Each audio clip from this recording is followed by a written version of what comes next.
All right, so this is the room I'm doing it in. All right.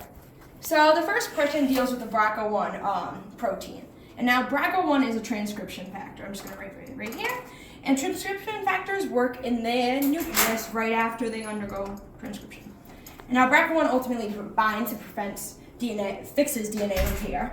But so we're going to draw it out here. Polymerase +1, the gene. Now we're looking at if there's a mutation in the amino acids 250 to 290, which is the NLS region. That's the signal sequence. Now the job of a signal sequence is to take that protein and direct it towards the nucleus. And ultimately the problem here is that if there was a mutation there, it wouldn't be able to direct BRCA1 into the nucleus, which is where it needs to be. So BRCA1 would just remain in the cytoplasm because that's where proteins are after translation. So it's going to be in the cytoplasm. And it's just going to remain there, which is the main problem.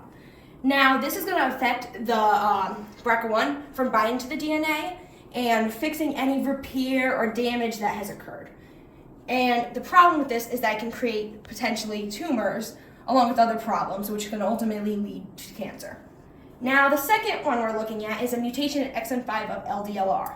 Now, LDLR is a transmembrane receptor. Now, normally, this is what it would look like. The ligand would bind to the receptor. But because there's a mutation, now the receptor may not be there, well, the top of the receptor, or it may look funky like this, and then it cannot bind. Now, the problem with this is that LDL will not be brought into the cell, and this will ultimately increase the blood cholesterol levels, and this stops any receptor-mediated endocytosis, which is the next step that it would prevent, which is it going into the cell. And the problem here is that the person that has it will have hypercholesterolemia. Thank you.